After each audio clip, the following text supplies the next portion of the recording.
Good morning. Welcome to the National Archives Museum's program, Korea, the Forgotten War. My name is Jeff Hawks, and I'm the Director of Education and Veterans Outreach for the Army Heritage Center Foundation, the nonprofit Friends Group for the U.S. Army Heritage and Education Center in Carlisle. With me today are our panelists, Dr. Conrad Crane, U.S. Army War College faculty, and Mr. Kaleb Dissinger, U.S. Army Heritage and Education Center Curator. Dr. Crane will discuss the war's overall strategic and operational efforts, and Mr. Dissinger will discuss USAHEC collections that are available online and in person.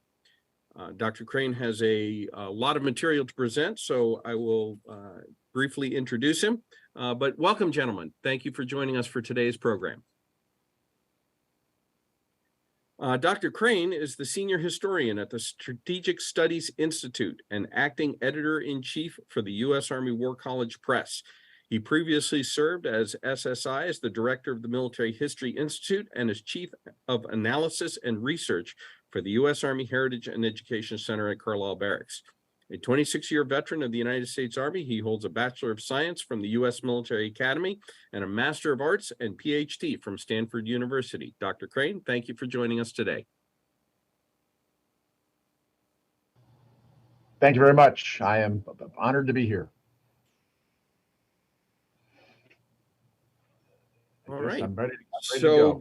All right, please tell us what you have a lot to tell us about the strategic and operational efforts in the Korean War. So we're anxious to hear what you have to say.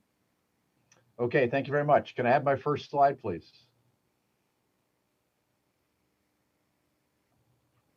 Okay, very good.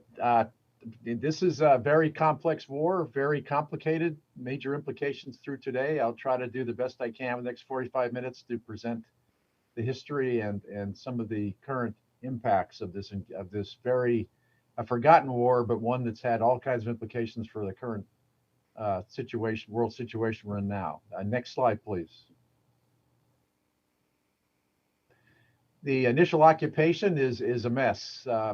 No one really foresees a problem in Korea at the end of World War II. It's been occupied by Japan since 1911. The North, there's just a bunch of people in Washington draw a line on a map, and the Soviets get everything north of the 38th parallel, and we get the stuff south of the 38th parallel. They set up a satellite under Kim Il-sung. We end up with Syngman Rhee, who's a troublesome leader, and we don't trust him a lot, so we try to keep his army weak so it won't go north. So both Soviet and American forces leave in '49, but we leave a guerrilla war going on in the south and border skirmishing. We leave a small U.S. military advisory group there. But what happens in the meantime is Kim goes back to Stalin. Kim Il-sung goes to Stalin and gets permission to invade in 1950, starts to build up his forces. They sign the Sino-Soviet Pact, forges a stronger communist side with the communist Chinese being signed in as well. And while the Americans are most concerned about Japan, they do send a diplomatic mission to Korea 19 June 1950 to reassure Rhee of continued American support. Next slide, please. Then on 25 June 1950, all hell breaks loose. 10 North Korean divisions with 230 T-34 tanks overwhelm this counterinsurgency-based ROK Army. The American reaction, though, initially is to see this as a part of a larger Soviet design. There is a fear of attacks on Formosa. Ships are rusted to Formosa Strait. Douglas MacArthur's in charge of American forces in the Far East. He's concerned about all kinds of implications. President Truman has a big meeting with his advisors that are focused on destroying Soviet air bases in the Far East, trying to figure out what the Soviets will do next. The State Department increases aid to the French in Indochina.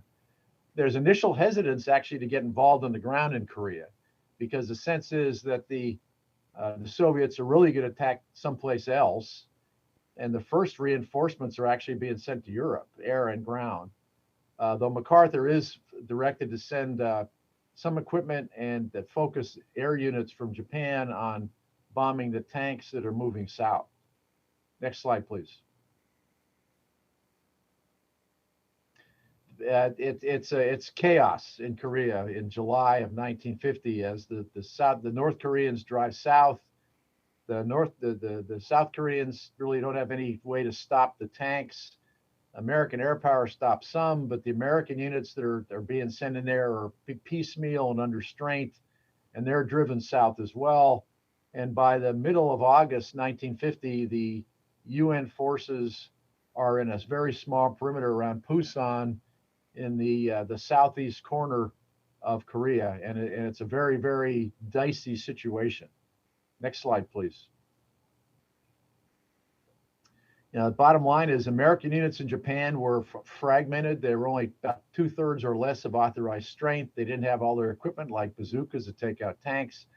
There was no American tank production. When they try to rebuild the tanks that were not in these units being sent into Korea, they had to pull tanks out of museums or send crews to South Pacific Islands to find tanks damaged in World War II that they could kind of fix and send to the war in Korea. They had to reclaim fighter jets from Canada. There were all kinds of problems with ammunition shortages because there weren't enough factories. That would continue throughout the war. And eventually they developed the Defense Production Act to allow the government to force industry to produce military weapons. It's recently been used in our own coronavirus crisis. President Truman seizes control of the railroads and steel industry when there are strikes that limit our wartime capacity. The Army eventually runs the railroads for 21 months. While the steel seizure is deemed unconstitutional and doesn't last as long. But the Army is running American railroads for almost 2 years. We were lucky that the USSR was boycotting the UN over the admission of China in June 1950, so it allowed the Americans to run through a number of resolutions, including direct UN intervention that brings a lot of international support to the war. At the same time, there are some concerns about the use of nuclear capabilities. Aircraft and bombs without cores are sent to Guam initially when the war kicks off. So some initial studies are done by people in the Pentagon, and they determine that the military use of atomic bombs really in this war would be unwarranted or questionable, and only really considered to be used in a last resort if the United States and the UN are about to be thrown off the peninsula. Next slide, please. However, the North Koreans are at the end of their logistical rope. They've gone south. There have been heavy casualties. They're impressing South Koreans into their army to fill their ranks. They're stretched. MacArthur realizes their weaknesses, and what he does is he keeps a couple divisions out of the array in Pusan, and instead is going to deploy them for a landing near Seoul at Incheon to try to get into the North Korean rear. And what's going to happen in the middle of September 1951, there's going to be a simultaneous landing at Incheon. And the same time, the forces from the Pusan perimeter are going to try to break out. And it's basically going to break the North Korean army that is basically at the end of its rope. It's running out of logistics. It's running out of people. It's stretched too far. And it basically, they're going to collapse under this UN assault in the middle of September 1951. Next slide, please. Or 1950. Middle of 1950 is when the assault is. So the invasion starts in 15 September. Seoul is liberated 10 days later, the capital of South Korea. And all of a sudden, UN forces are close to the 38th parallel.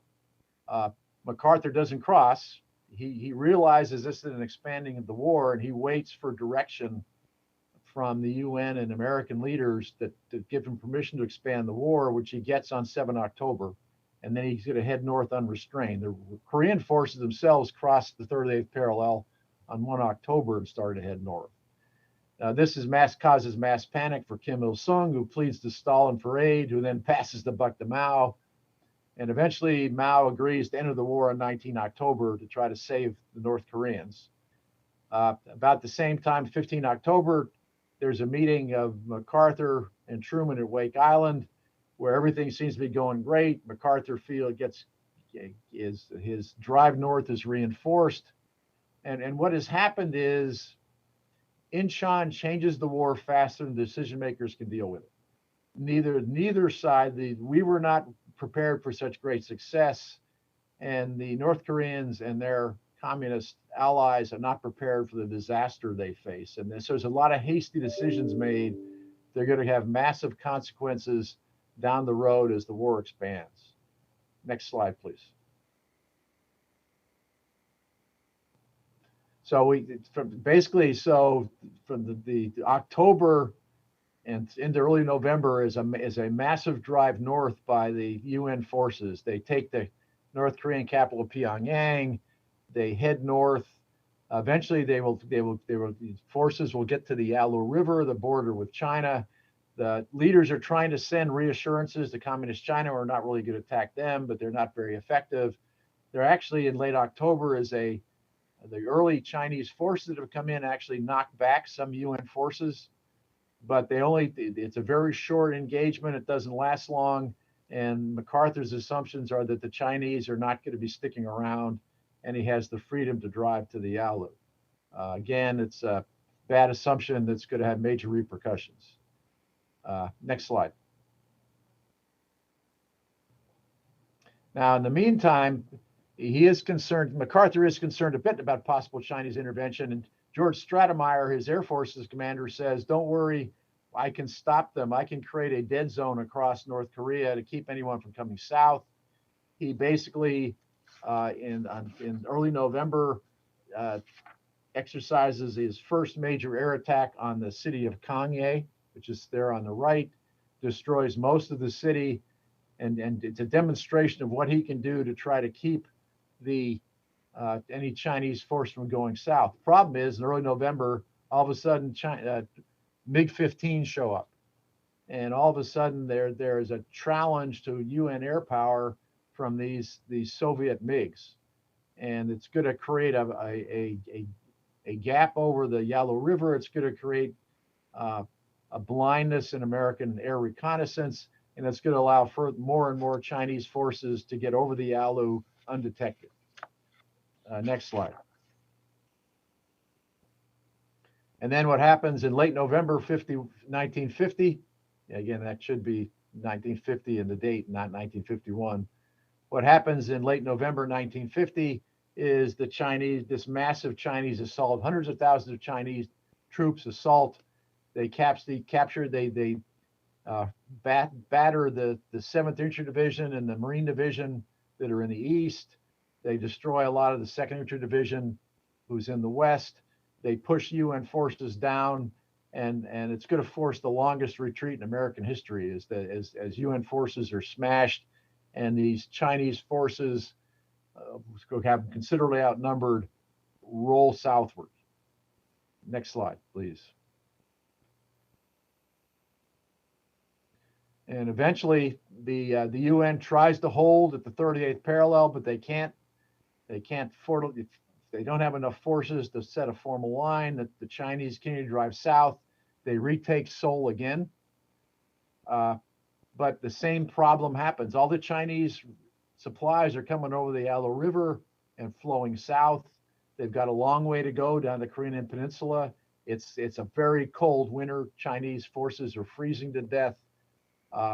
In the meantime, what's going to happen is that the American forces that are withdrawn from the eastern part of North Korea are brought down by ship, embarked at Pusan. They'll drive north to kind of restore the line, and you establish a sort of equilibrium about a third of the way down in South Korea, where the Chinese are running out of momentum, and the United Nations forces are starting to reestablish a line of defense. Next slide, please. Now, we've also had a change in command in the 8th Army, the major ground element in the UN defenses of South Korea. Walton Walker, the commander, is killed in a Jeep accident in December. General Matthew Ridgeway is brought into the United States to replace him.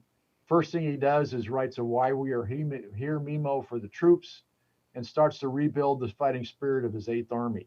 Stops the longest retreat in American history, stops the Chinese offensive, and in February will start his own offensive at a place called Chipyeong-ni, a very tight battle, very near-run thing, but he does stop the Chinese advance and start his own.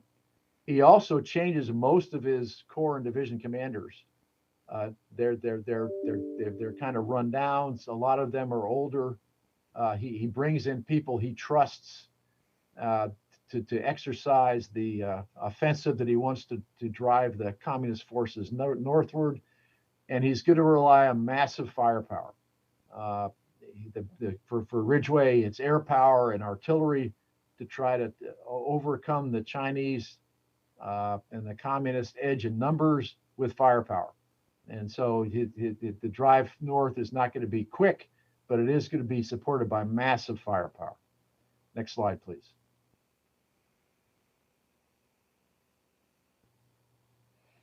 And so what happens is between the mid-February and May of 1951, Ridgeway will retake Seoul and get back to the 38th parallel. Again, lots of artillery, a very, very controlled offensive northward with Americans and South Korean forces. The Chinese are trying to rebuild for another offensive, and Ridgeway know that's coming. So what he's going to do when he gets up to May, he's going to rearrange his forces and his firepower to prepare for this Chinese offensive that he knows is coming. Next slide. So in the meantime, you've also got the fears of more concern about the possible use of American atomic bombs. When the Chinese first break across, there are talk about use of bombs. When Truman mentions their use in a press conference, the British panic and send people to Washington to tell them not to use atomic weapons. There are all kinds of consideration about maybe we should attack China. The Air Force proposes creating a radioactive dead zone by dropping radioactive material across the peninsula. But eventually, as the situation restores itself in January and February, those options go away. However, in April, it becomes apparent the Chinese are getting ready for another major offensive. The Soviets are building up their naval and air forces. General MacArthur gets fired.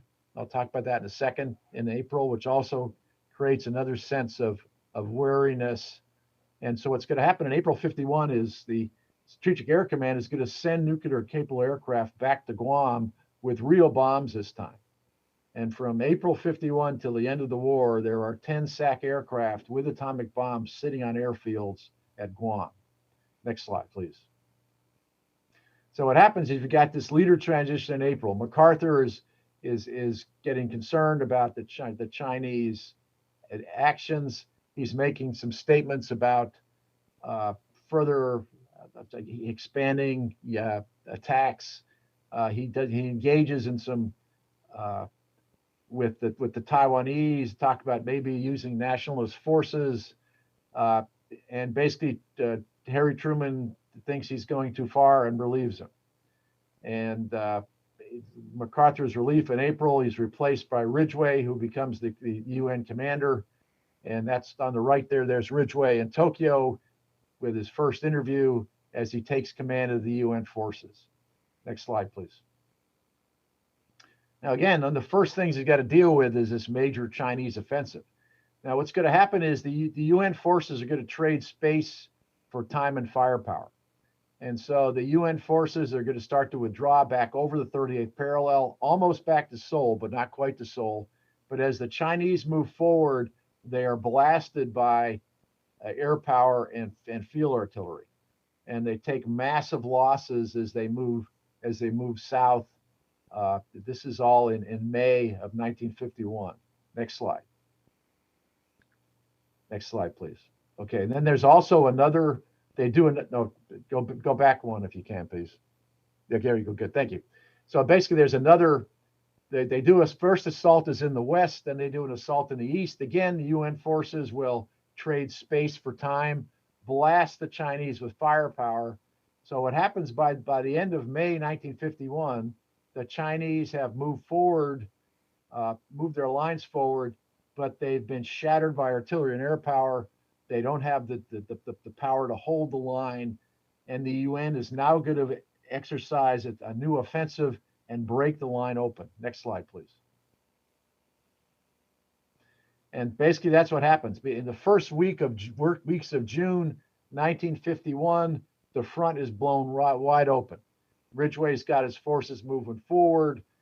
Both Korean and American forces are over the 38th parallel into North Korea, making all kinds of gains.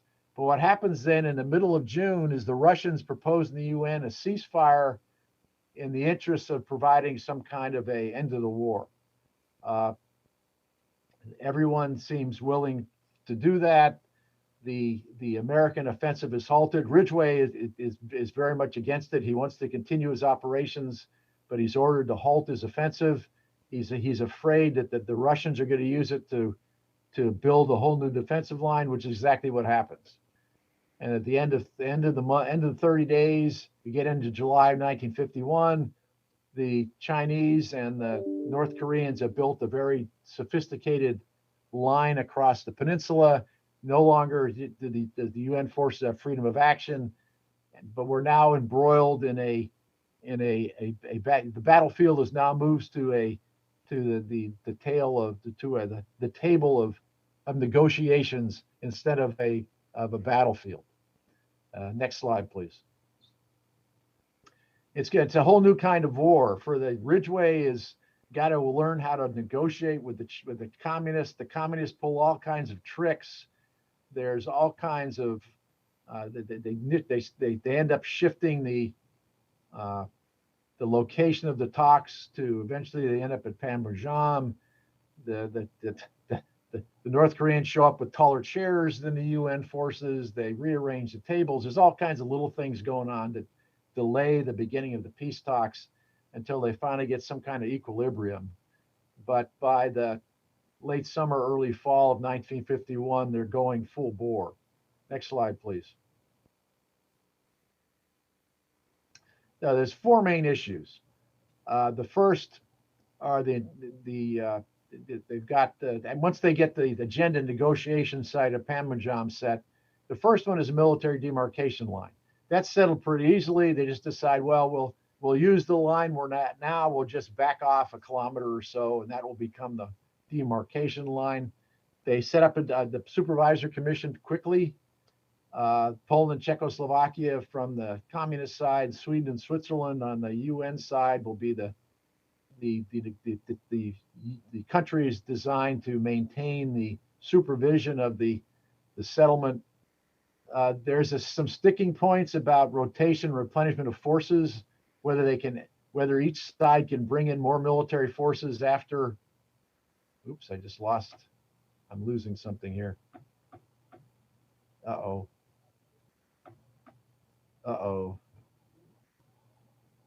What happened? Oh, there we go. Okay. Anyway, sorry, I had my computer just did something strange. Anyway, so there's a concern about whether they'll be able to bring in more forces after the armistice. That eventually will get settled. But the big sticking point for everybody is repatriation of prisoners of war. Next slide. The UN has 150,000 prisoners. Communists have about 10,000. A lot of those UN prisoners, though, are South Koreans forced into communist service or nationalist Chinese who were captured in the Red Chinese took over most of China. And so there's a sense that a lot of these prisoners really don't want to go back to communist China. Ridgway, the commander of the UN forces, General Bradley, the chief of the Joint Chiefs of Staff, they favor a straight swap. But Truman and Winston Churchill, who's leading the Brits, would not support that because they remember what happened in World War II when the Soviets killed a lot of the returning prisoners from that exchange. And they don't want that to happen to these many prisoners who don't want to go back to the communists. So that becomes a major sticking point for almost 2 years. Next slide, please.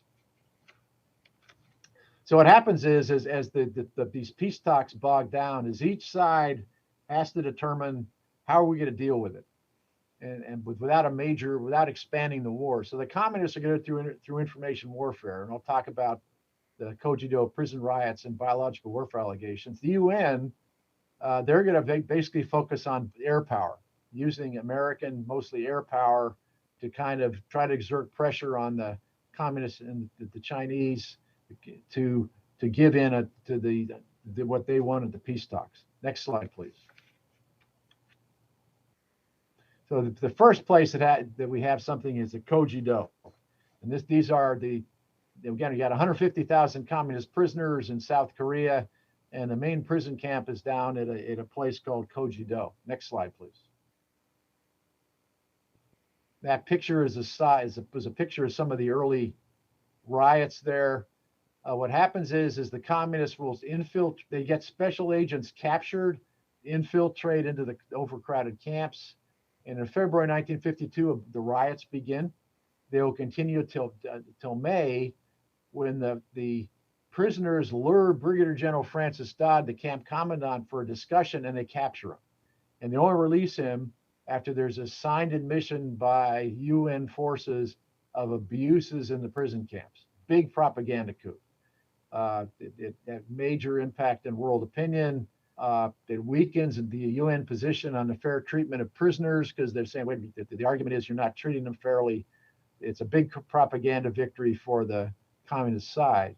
What's going to happen, though, is then Brigadier General Hayden Boatner is put in charge of the area, brings in some infantry battalions in June 52, and basically rolls through the camps, straightens them out, captures the main perpetrators of the problems, solves any problems.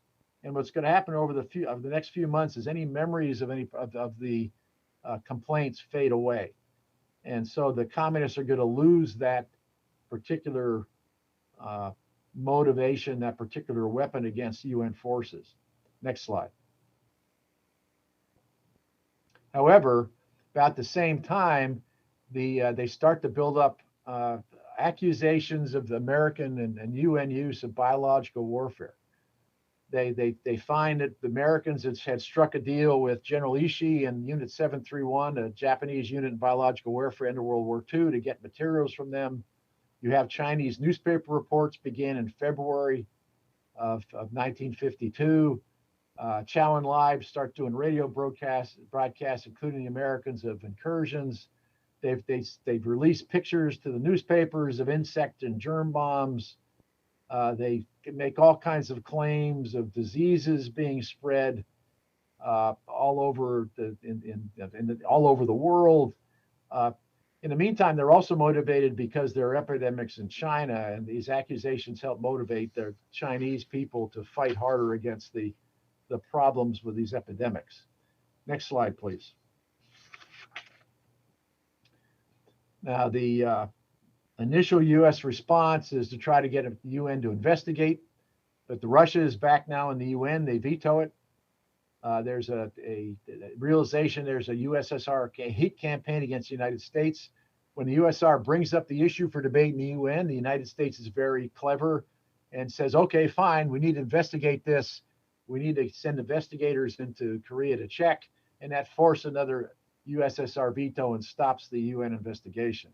Meantime, there's all kinds of press coverage and video reels by the Americans that highlight American denials, the Soviet intransigence.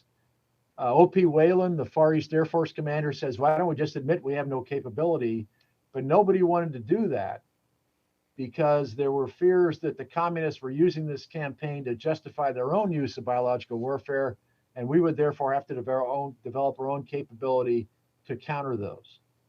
So they didn't want us to admit we had no capability, because we thought that would then have encouraged the communists to do something against us. Next slide. In the meantime, they're also the communists are forcing confessions from American airmen that they have, and these appear in Pravda, the Russian press, and also in Chinese radio. There's in newsreels. Eventually, 38 flyers confess to delivering biological warfare. A lot of them do it because they know about our nuclear plans, and they feel if they talk about these crazy biological warfare efforts, that people will be distracted, won't ask them about nukes, which actually works.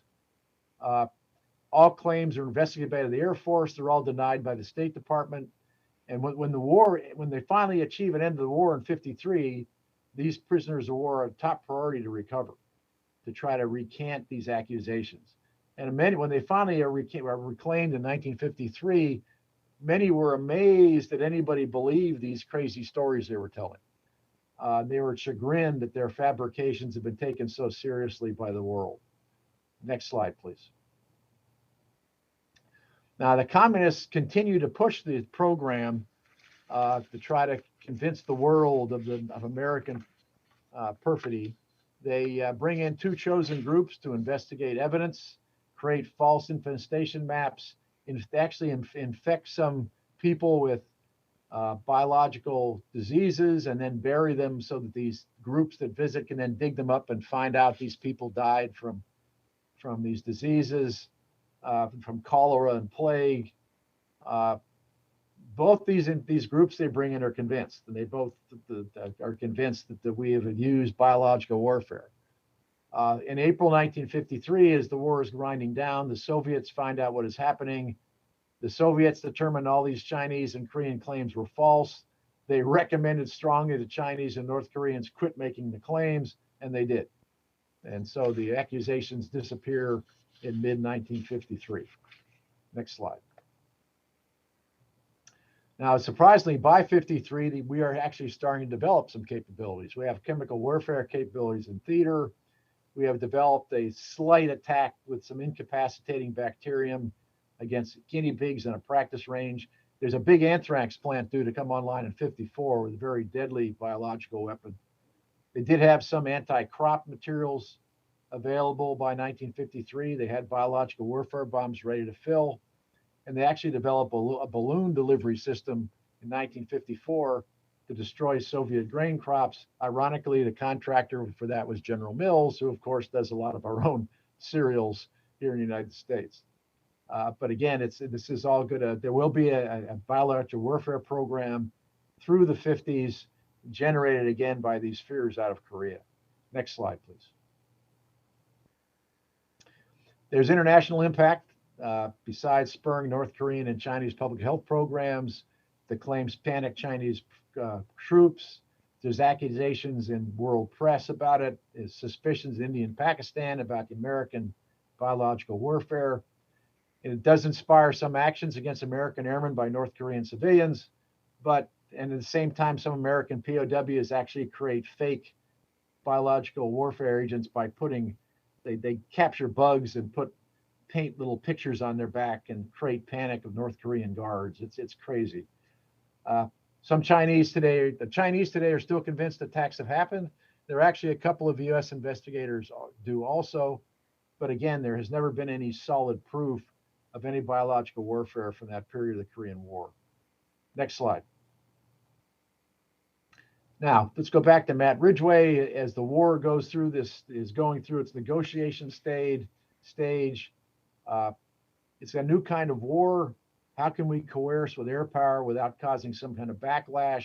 His initial attacks cause the North Koreans and Chinese come back with complaints that they don't like the bombing. It's had interference with civilian agencies. There's backlash. They suspend peace talks for a little bit. It's a real challenge for Ridgway to deal with this. Next slide, please. So eventually, what he first starts to do, he decides to do an interdiction campaign. So first thing he does is try to disable North Korean railroads. And these are railroads near Pyongyang that have been bombed by Allied air power. Next slide, please. Then they drop tacks on roads. These large these big tacks. They drop them all over roads in North Korea to try to cripple their road transport. Next slide, please. And then they use napalm and other weapons to try to knock out storage facilities close to the DMZ, close to the front lines. Some pretty large attacks to do that. Next slide, please. The problem is it doesn't work. The lines are stable. The North Korean and Chinese supply demands aren't very high. So everything kind of stalls. Eventually, there's a proposal to bomb the North Korean hydroelectric plants and power transmission grid. Ridgway refuses to do it. He says that's too much of an expansion of the war. and gets very frustrated and basically starts to look for another job beyond the frustration of these peace talks in Korea. Next slide, please. And he's eventually going to be, he'll go off to head to take over SAC-YOR, and he'll be replaced by Mark Clark there on the right. And he will work with O.P. Wayland, and he decides to expand the air war. And he's going to develop a campaign called Air Pressure. Next slide, please. And what happened, it starts in 1952, and there's one part of it starts to destroy most North Korean villages and cities.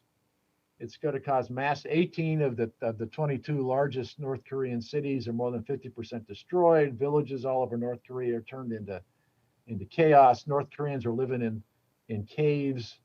It causes mass destruction throughout North Korea. At the same time, there are on the right there are some bombing of some North Korean dams, which cause flooding into Pyongyang, destroy some rice crops. Eventually, the North Koreans will lower the water levels and adapt to that. But again, it's a considerable escalation in the air war against North Korea to try to get some response at the peace talks. Next slide.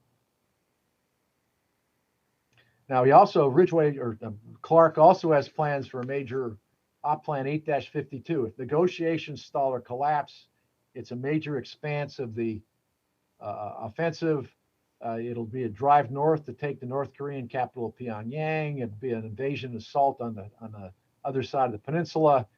Use of tactical and strategic atomic bombs between 342 and 482, depending on the options.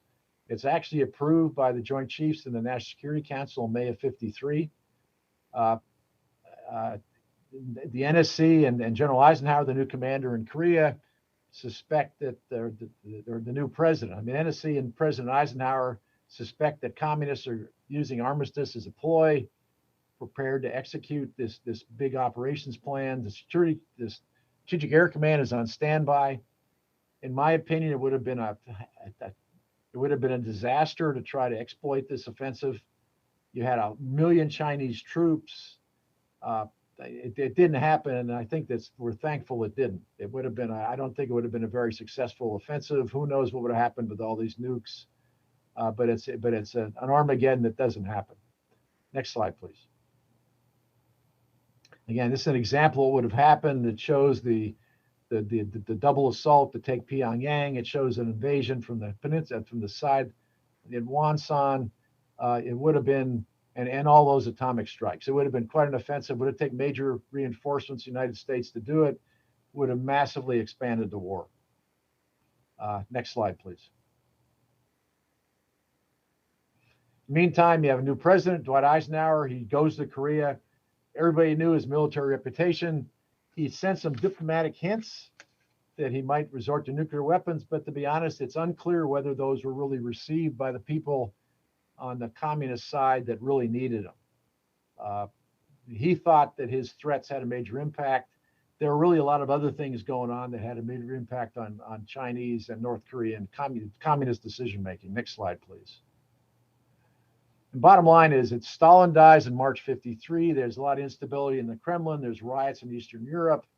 Mao's got a war in Indochina. He's worried about Formosa. He's delayed economic development in China. There are signs of American escalation. Sabre jets are shooting down MiGs over China, going over even though they're not supposed to, they're going over the Yalu anyway to shoot down MiGs. Syngman Rhee lets 25,000 POWs loose, which is seen as an heroic act by the Koreans, but creates massive mistrust on both sides. Nobody trusts Rhee, either the communist Chinese or the communists or us. Nobody trusts Rhee.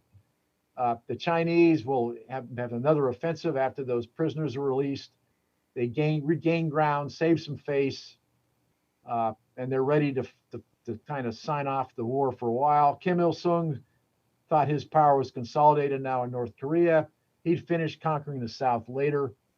And eventually the decision is made to let the remaining prisoners to go through a process to get to choose to be repatriated or not.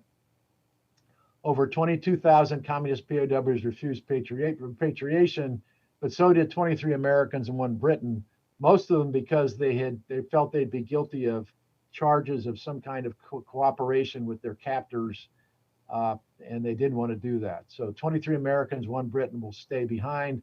Most of them eventually come back, but the damage is done back in 1953. The armistice is signed 27 July 53.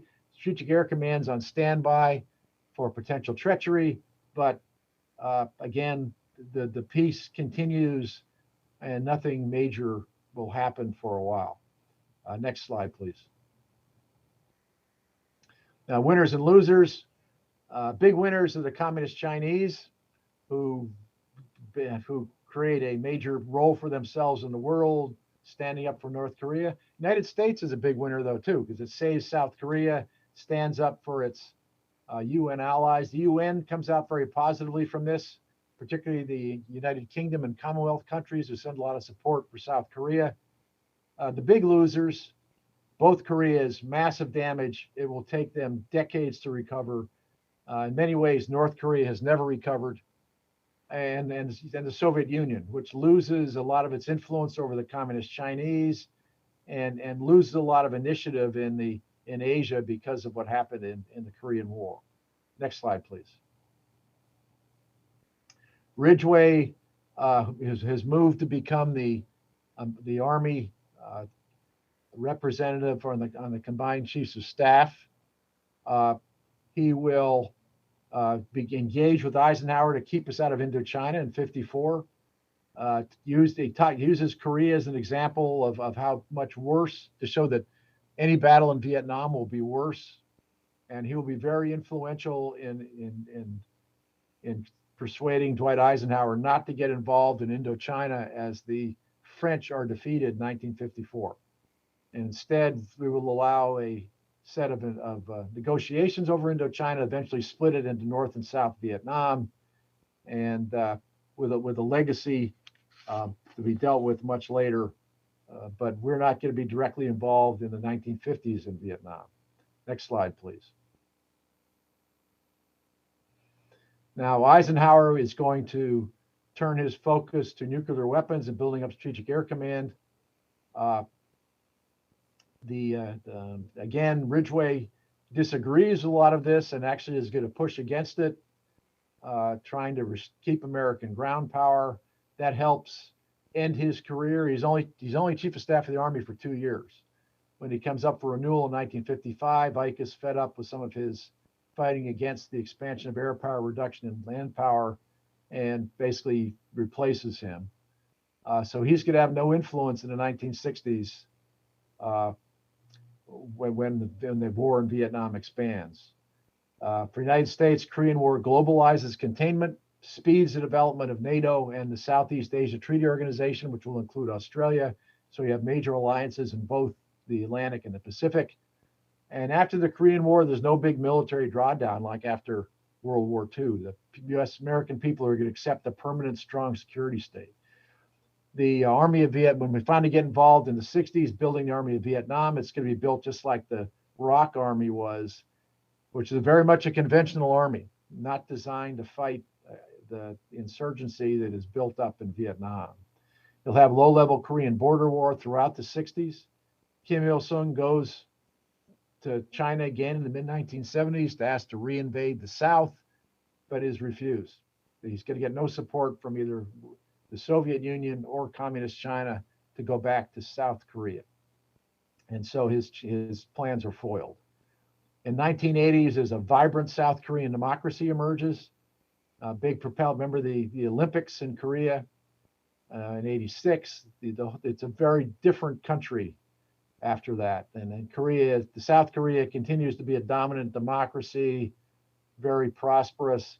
In contrast to North Korea, that now has missile and nuclear programs, is still very backward, but is trying to deter any kind of American military action against them in the future.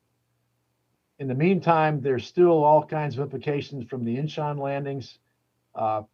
people still remember the way that war changed, and it's a potent threat in the mind of any American adversary with the ability of American military operations to completely transform a war with something like the Incheon landings.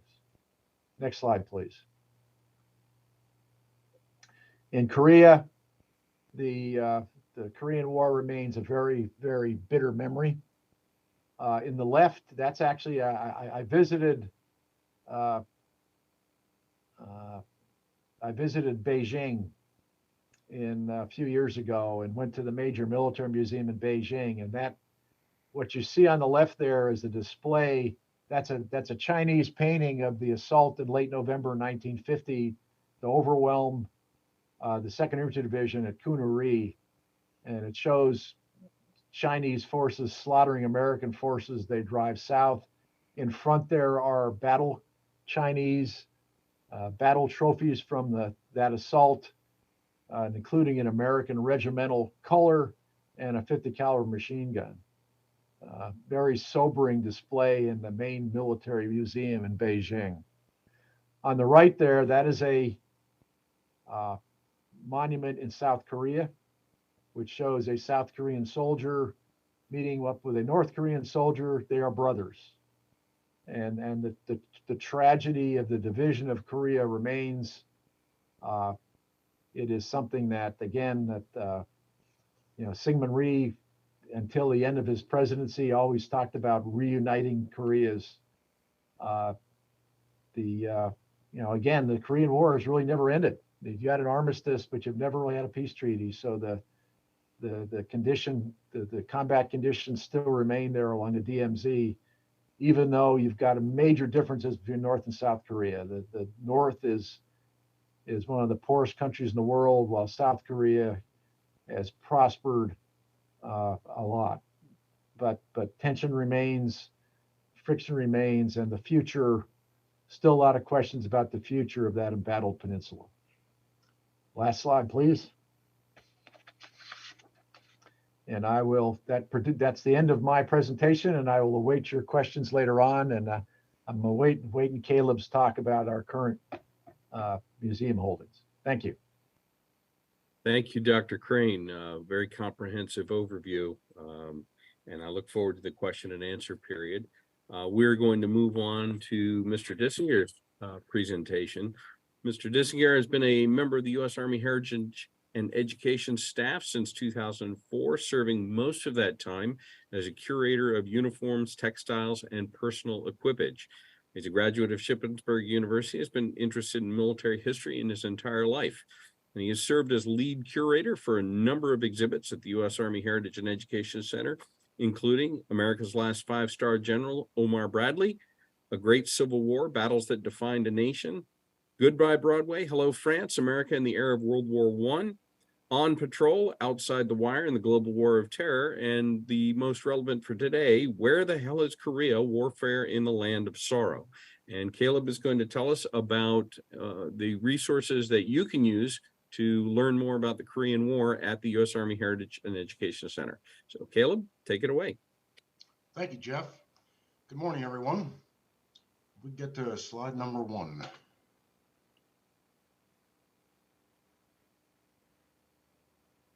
All right, thank you. So I probably should have added one other slide before this, just to kind of give a brief background on USAHEC. So our mission is basically to collect, preserve, and make available historical records, artifacts, and materials that document the history of the U.S. Army. Just a real quick background on AHEC. The organization as it is stood up officially in 1967. Then it was known as the U.S. Military History Research Collection. And we've been in operation basically ever since. And formally, we were known as the Army's unofficial history institution, primarily collecting soldier letters, photographs, artifacts, that kind of thing. And over the last several decades, since the late 1960s, we've done a lot of collecting and preservation of the Army's historical materials. So just as a quick background on AHEC. Now, so slide number 1, USAHEC by the numbers. I'll just kind of give a little bit more of a some info on specifically what we have. Archival collections. So you're looking at a little bit more than 5,000 archival collections as part of the paper and photograph collections at AHEC, which equates to about 24,000 linear feet of shelf space. For museum artifacts, we have a little bit more than 36,000 cataloged materials. And that ranges from your smallest insignia to a large macro vehicle that we have on the Army Heritage Trail on our facility. So it kind of runs the gamut there for the artifacts. Library materials, more than 350,000 reference materials, and that includes primary, secondary materials, military publications, journals, unit histories, etc. And that covers all areas of military history, foreign and domestic. The digitization project that you see there, so we have been have had an ongoing contract to digitize all of the archival and three-dimensional materials that are in the collection for online research and downloading. So we're really getting to a point where a lot of the materials that we have, you're able to bring up online rather than come to our facility in person. And we still obviously host in-person research, but this allows us to really kind of reach out worldwide for research. And as you can see, currently out of the archival collections and museum three-dimensional artifacts, we currently have 2,653 collections digitized and just over 1.9 million digitized materials that are currently available as of last month, mid last month. And that continues. We're currently in the 5th year of that contract, and how long it'll continue basically depends on our funding. Next slide, please. So if you're coming to our website to do some research, that's pretty much what the web page will look like for you to plug in any kind of a key term or subject heading that you'll be looking for. That does search all of the archival materials, library materials, and artifacts that we currently have digitized and available. Next slide. So if you're using that website, and I did a quick run of the numbers here, just plugging in Korean War in quotations for that slide, for that website or web page. Materials directly related to the Korean War. For archival collections, brought up a little bit more than 820 archival collections. Artifacts, a little bit more than 600 artifacts, and library materials just shy of 2,500 library materials that directly relate to the Korean War or have Korean War in their title or subject heading. Obviously, there is much more that indirectly relates to the Korean War or is not listed directly with as having Korean War in the subject line or the title heading. So it obviously takes a bit of research, but kind of gives you an idea of the amount of materials that we can support directly related to the Korean War. Next slide, please. This slide, I compiled a healthy listing of the various collections that we have at AHEC that directly relate to the Korean War. Some of these may be fairly familiar, some of them may not be. The asterisk that you see is considered, or I'm included as multi-dimensional collections, and that basically means that it would have archival materials in the collection as well as artifact materials in the collection. Matthew Ridgeway, obviously, Dr. Crane just touched on, his collection alone has 134 boxes in the collection, and there are some artifact materials as well as part of his collection at AHEC. Edward Allman, commander of 10 Corps during Korea before he took over as commandant at the War College in 1951, has over 200 boxes in his collection. Clay and Joan Blair,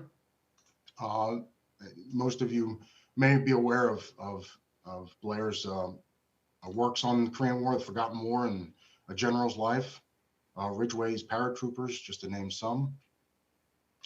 Uzel Ent was fought in during the Pusan perimeter campaign and retired from the Pennsylvania National Guard as a brigadier. He also did, during his research for his book, conducted some surveys, much like what AHEC has been doing, and I probably should have mentioned this a little bit beforehand.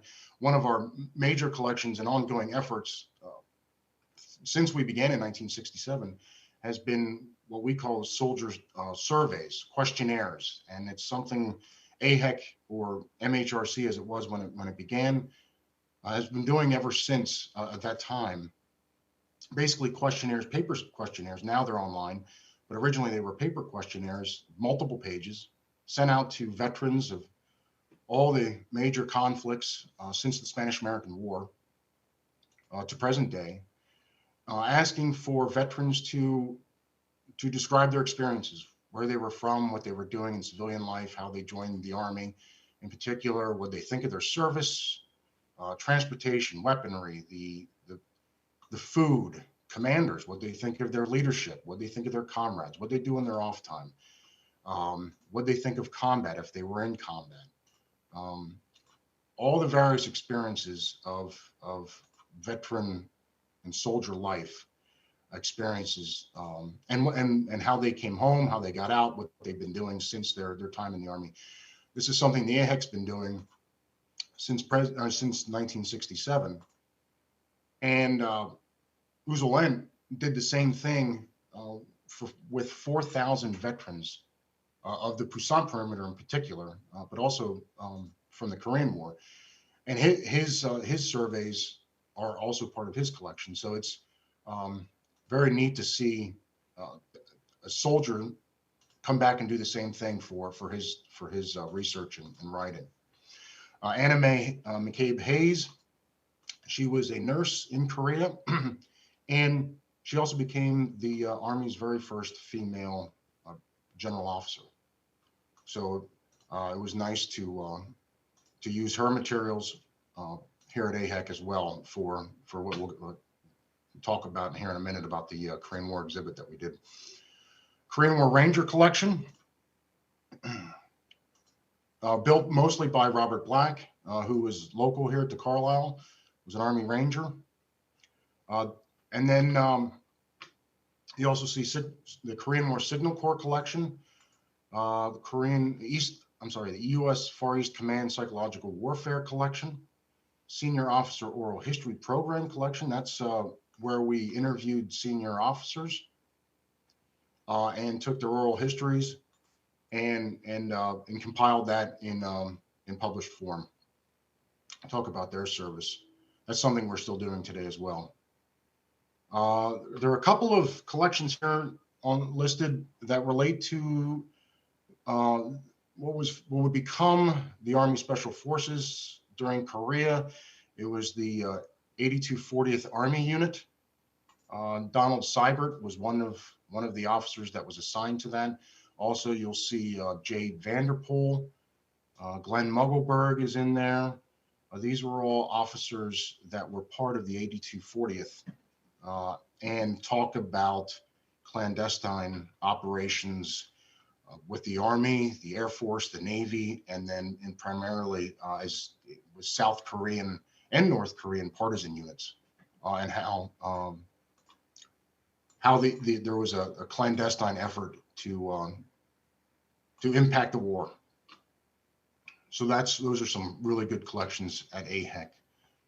Charles Burton, there you see, he was in the Korean KMAG, which was a military assistance group as a U.S. Army enlistee, assigned to train and work with South Koreans.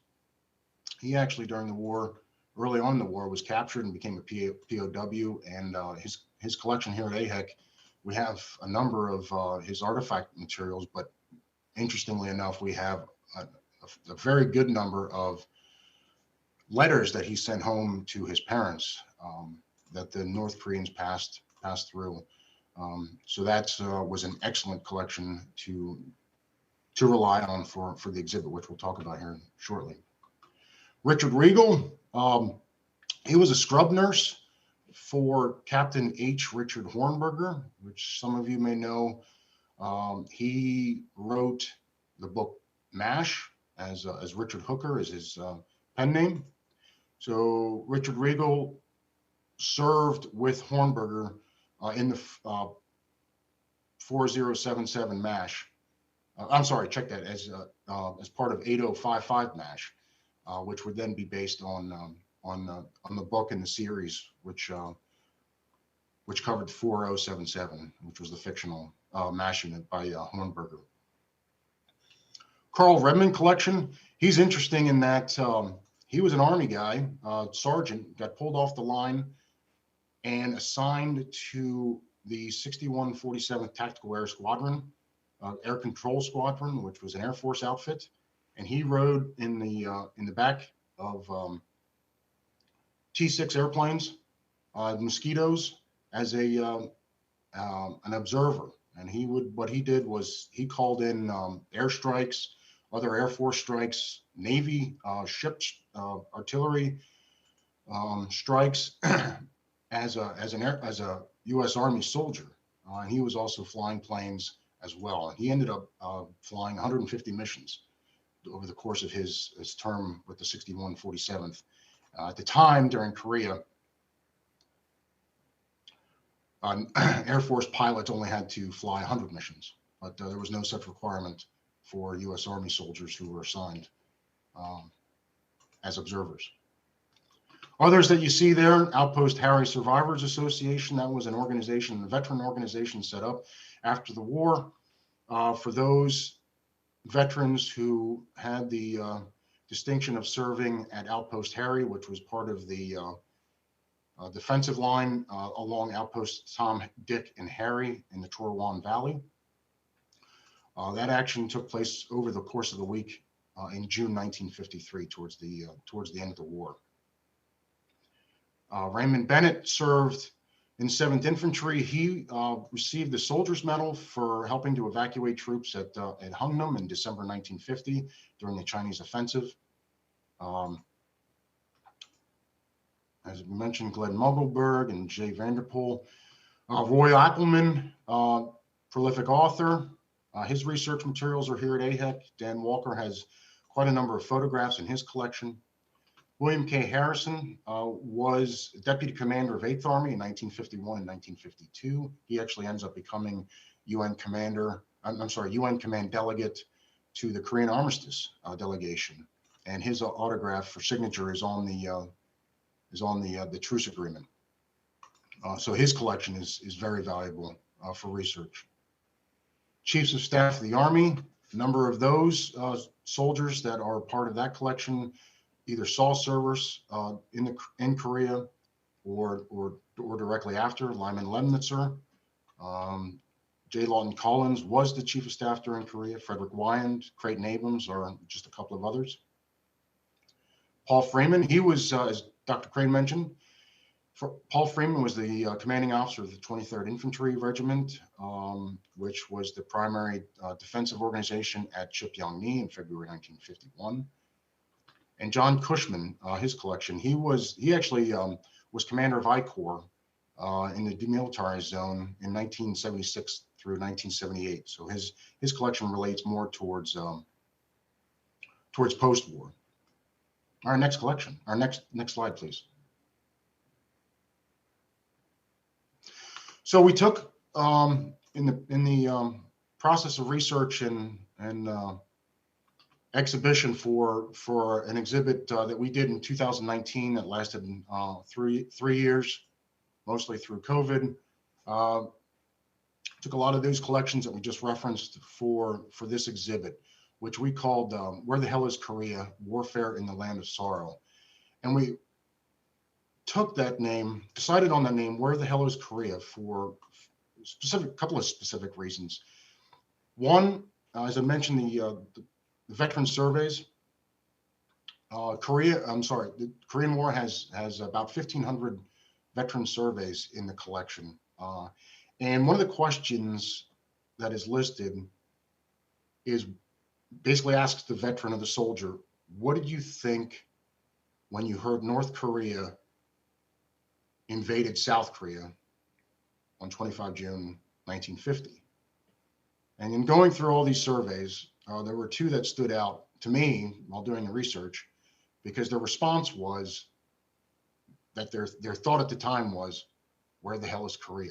And they both wrote that on their survey. So that was very poignant. And the second reason why we decided on that name was because in 2019, as Dr. Crane had mentioned, tensions were once again becoming very high with North Korea and with Kim Jong-un as leader. And we thought it relevant to kind of reorient American public as to where exactly Korea was, so that they had a little bit better understanding of what was going on and where the news was at in 2019. So we really kind of decided on where the hell is Korea. Warfare in Land of Sorrow comes directly from 3rd Infantry Division's unit history that was published in 1951, which was during the Korean War, and that's what they referred to Korea as. So it was kind of a historical context there for the exhibit title. So what you're looking at here for this slide is what we did is we turned basically the physical exhibit into an online exhibit. And these are just a couple of slides that I can go through real quickly to highlight what we did in the physical space. And we took it as based the exhibit off of the 5 major phases of the Korean War, which Dr. Crane just kind of touched on. And within each one of those, we give a quick background of what's going on in that particular phase, timelines and added imagery and that kind of thing.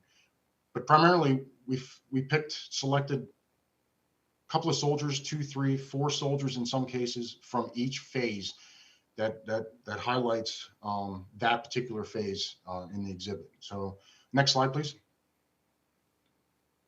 And we can touch on these very briefly. First, for the Pusan perimeter, we touched on two soldiers.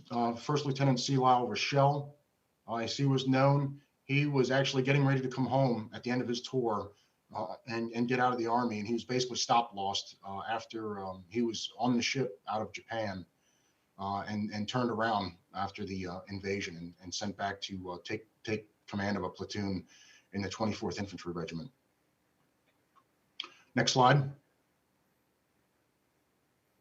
The other soldier from Pusan perimeter, very interesting story, Corporal Jack Zimmerman. He actually was a Holocaust survivor, born in Poland, was set to be executed twice by the Germans as a Polish Jew, young kid at the time. He ended up in the Polish resistance, the underground, and after the war, he ended up escaping with his mother to America, and as a thank you, he ended up joining the Army. As a thank you to America, he joined the Army and ended up in Korea as a tanker, where in this particular image, the image that you see there of the M45 tank, he's actually the assistant driver, which is, as the way you look at it, the lower left hand, a soldier that's kind of his head's poking out the hatch there. Which interestingly enough, he didn't know, and he was still alive when we were doing this exhibit. And I sent this image to him, and he said, that looks like me. That was our unit's tank. So that was a neat little aspect. What you're also seeing there is in the online version, we're able to upload the surveys and the research into this online exhibit. So that's kind of like what you're looking at there. The PDF version can take you directly to what he wrote in response to the survey. Next slide. As I mentioned, Anna Mae McCabe, as she was known then, before she got married and added the Hayes to her last name, she became the first general officer. But in Korea, she was a young nurse and had been back. This is the second time she was at the Pacific. She had been in the China-Burma-India theater during World War II.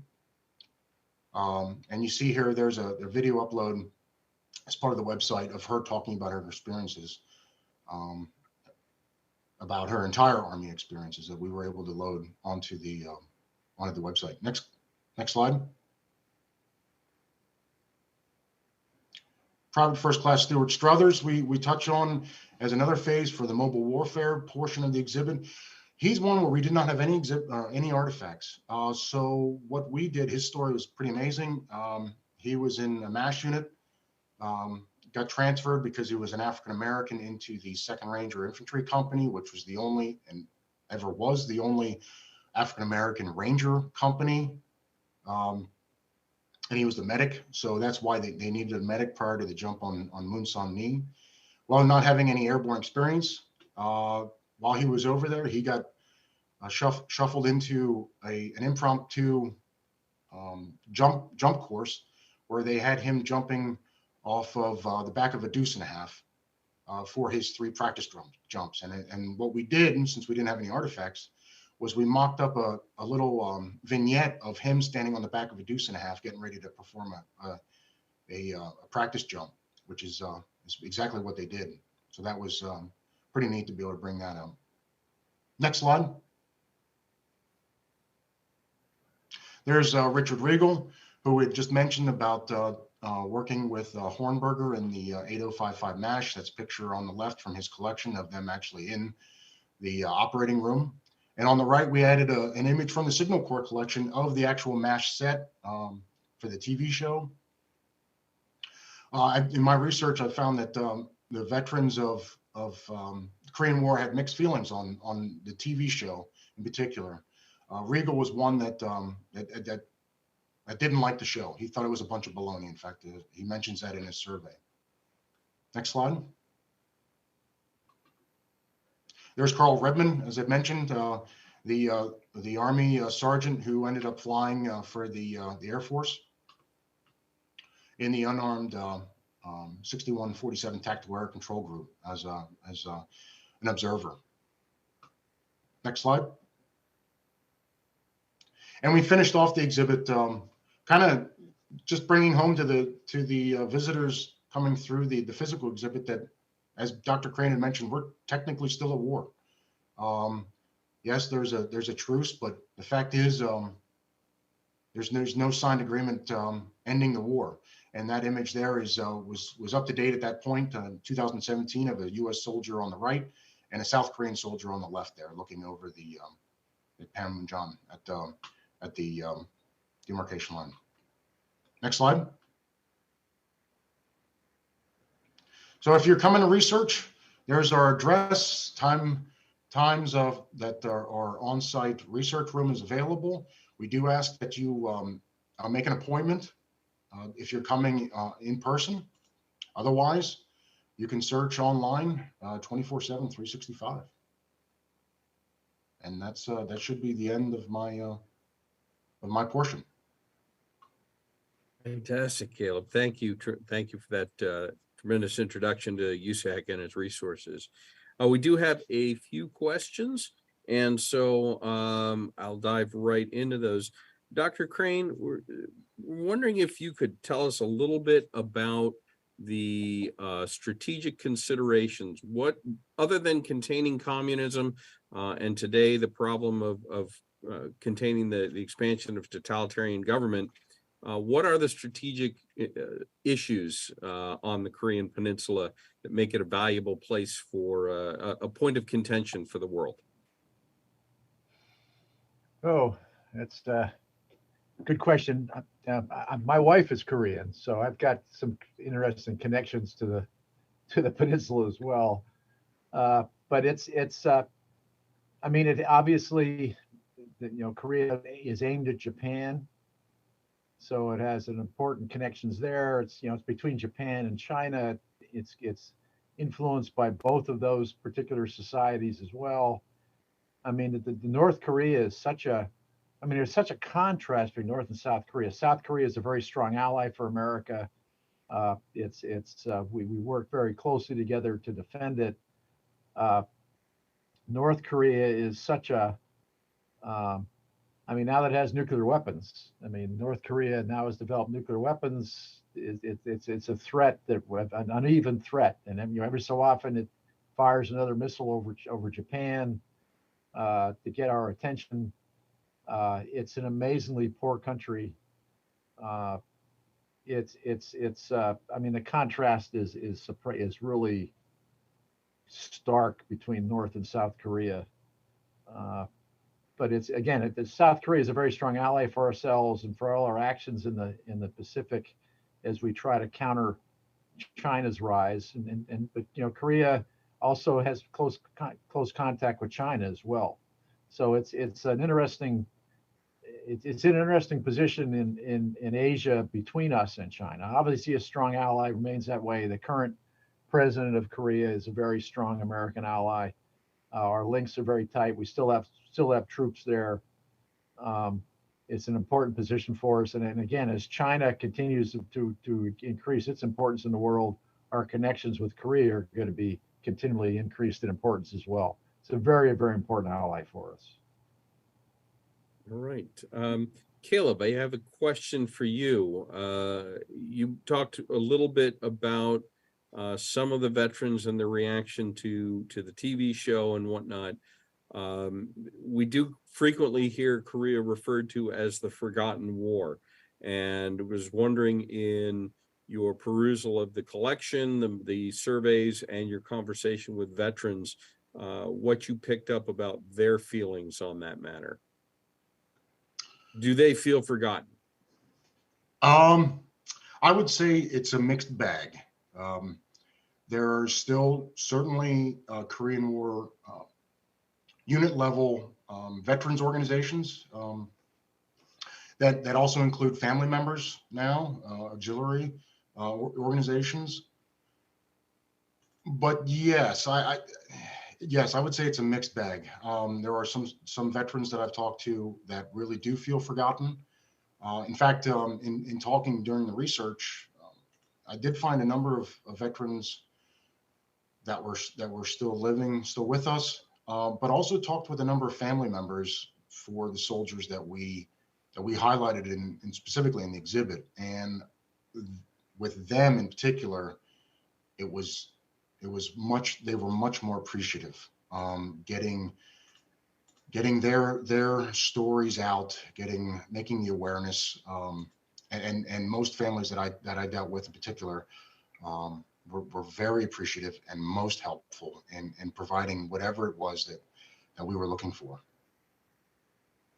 Okay, well, thank you. That's a good reminder of the USAHEC's mission to honor soldiers and their contributions.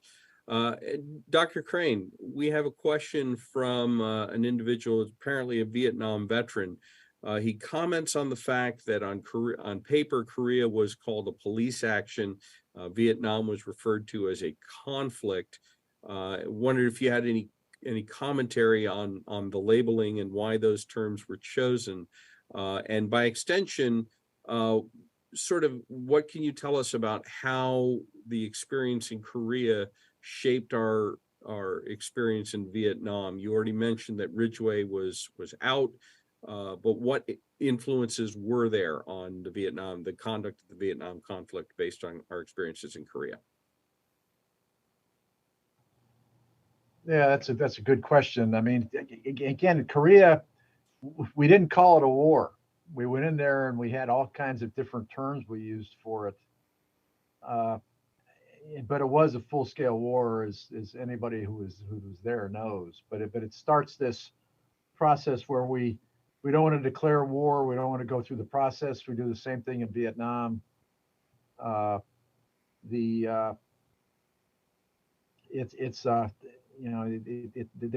we do the same thing in Iraq and Afghanistan, and we kind of we don't declare war. We don't make it a formally declared war, and it's for many it's a disturbing trend.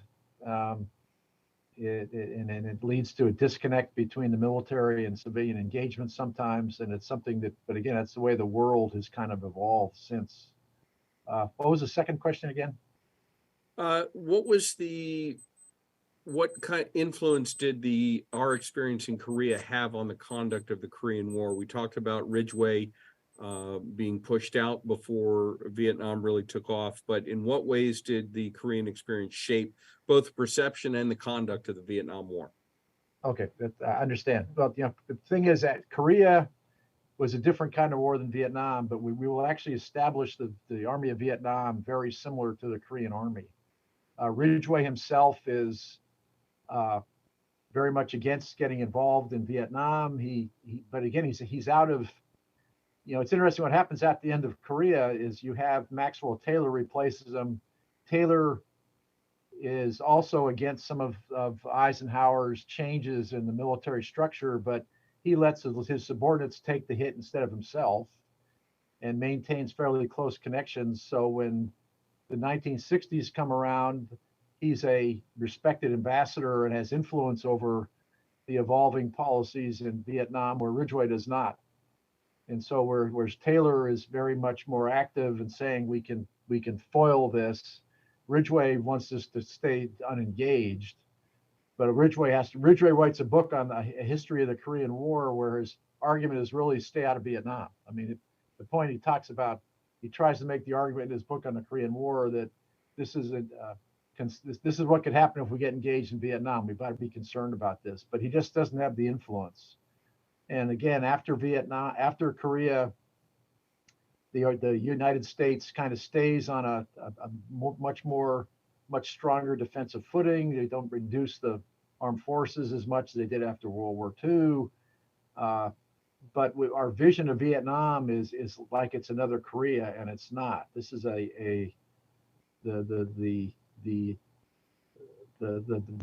Army of Vietnam that is set up based on the Korean Army is not the right tool for that particular war. Most people would say it's much too conventional. It's not, and it has to evolve over time to try to deal with this very different threat that the Viet Cong will present, and even ARVN later on. So it is not in many ways it's not the right model for Vietnam, but it becomes applied that way. But it has influence. Again, it's significant influence from the end of 1953 up through the 60s into the early 70s and our actions in Vietnam. We also have a question about, you mentioned the coerced confessions or the stuff that people were trying to mislead their interrogators. What can you tell us about the abuse of prisoners in the communist hands, and how did that eventually shape our response? I know there was some changes to the code of conduct. I think those came after Vietnam, but maybe you could talk a little bit about that.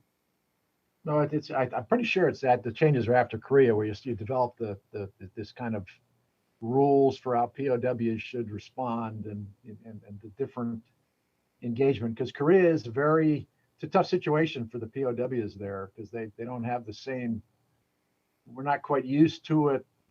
Again, a lot of the airmen that are being interrogated about these biological warfare allegations are concerned about what they know about nukes. So they don't want to, they want to hide what they know about nukes. So they throw out all these things about biological warfare, which all of a sudden become national and international points of information, and they're all over the place. And again, it's some of them, they came back on after 1953 are amazed at how much, how their initial challenge, how their claims had been taken and how far they had gone. So there's a move to restructure how we will react to those kind of situations. I don't know. That's a good question. I'm not sure the exact year that the code of conduct comes into action, but it's different. The guys in Korea don't have the same guidelines that we're going to have later on, and that they're dealing with a new situation. And there's a lot of lessons try to be taken from that about future prisoners of war and the pressures they get. But you had I mean, a lot of them die. A lot of them don't survive captivity.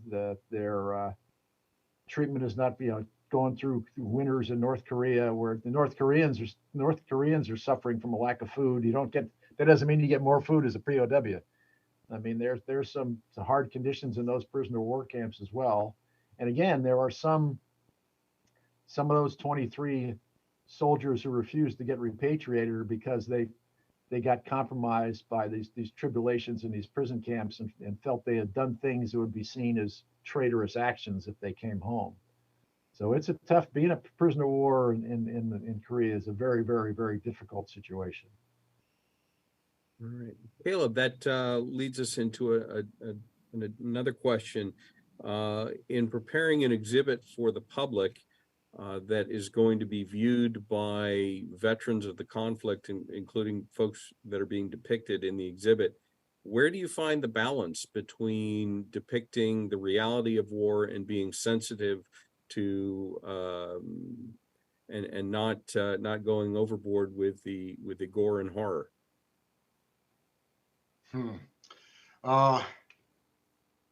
That's a tough one. I would say it comes down to common sense, really. When you're doing the research, oftentimes you see all of it, especially in some of the reactions, the written reactions, the photographic reactions, photographic evidence, and certainly there's plenty more that isn't said or viewed. But it's important, I think, in an exhibit such as this, in any context, to be truthful and but not be as overly visual, in the sense of we don't need to go overboard really with the the specifics of that. I think most people that come into an institution such as ours understand what the Army does, understand hopefully what real conflict, at least what it is. Not perhaps maybe not in every sense what every conflict we talk about is, but I mean, war is difficult, obviously. So it's one of those things that it's a little bit of a balance. Yeah. All right, thank you. Dr. Crane, there seems to have been a turnaround when Ridgeway took over. What did Ridgeway bring to the table that was maybe lacking? And I noticed he seems to have relieved a lot of people. So maybe you could comment a little on that. Yeah, I think Matt Ridgeway is the greatest. If you look at his performance at the tactical, operational, and strategic levels of war, as a commanding 82nd Airborne in World War II, and then 18th Airborne Corps, and his action in Korea, and then all the way up as the Army Chief of Staff, I don't think there has ever been any Army leader as capable of all three levels of war as Matt Ridgeway. He was a gifted leader at many levels. When he takes over in December 1950, he immediately realizes the situation his force is in. He's got to, that there have been a number of studies about the evolution of the American Army in Korea, and most of them say that the American Army in the early part of the war is not very good. They're still the product of this post-war drawdown. Even after they defeat the North Koreans in September 1950, the North Koreans had basically shattered themselves by going too far and stretched too far and overrun. So it's really not that good. It really doesn't start to turn into the very solid army that we see it later in the war until after Ridgeway gets there and starts to change things in early 1951. You get the whole set of new leaders in there. You get troops are there for a while and starting to get used to the Korean environment. The whole force gets better in early 1951. It's not just Ridgeway's leadership; it's also the experience it's the new junior leaders he's brought in underneath him. It's his own experience. So it's a total transformation in an attitude. You can see it in the writings. You can see it in their actions. it is credited as one of the great military renovations of all time, and what Ridgeway does with the 8th Army in early 1951. I mean, it's a I think Ridgeway is gifted at all levels of war. You look what he does in World War II. You look what he does, even as Army Chief of Staff, what he does from 53 to 55 with the way he keeps us out of Vietnam and the way he shapes that, or helps keep us out of Vietnam. He's very gifted at all those levels, and it is, again, he was hard to deal with sometimes, and that's why he ends up being sent in 1955, forced to retire. He and Eisenhower didn't always get along, but I think in hindsight, it's hard to criticize his actions, and he is worth emulating. And I know that, I'll tell you, his papers I'll throw this in about his papers at the Army Heritage Education Center. Ridgeway had a tendency at the end of each day to write notes about what was important about the day, and that's in his file there, and it's rich to go through him as he goes through his Army career, all these annotations he makes about each day in his life and what's important about it, and you can see that when he's during the Battle of the Bulge. He is in charge of a large part of the American defense of the Battle of the Bulge. What he does there, you can see it in his relations in Korea. You can see in his relations in 1954, when all of a sudden he's trying to keep us out of Vietnam. His papers are an immensely valuable resource to look at about the real hard choices senior leaders have to make involved in any kind of military force. Okay, fantastic. We have come to the end of our time. I want to thank both of you gentlemen for sharing your thoughts and insights with us. It was tremendous. I hope for our audience listening at home that you will come and visit us, the U.S. Army Heritage and Education Center in Carlisle, Pennsylvania. I do want to point out that while you do need an appointment to conduct research, the museum and grounds are open to the public at no cost. You don't need an appointment for that. So hopefully we'll see you there. And hopefully we'll see you at our second program this afternoon at 1 p.m. When we're going to be looking at the experience of African Americans and women during the Korean War. Thank you all for joining us, and thank you again to our presenters for sharing their insights and knowledge with us.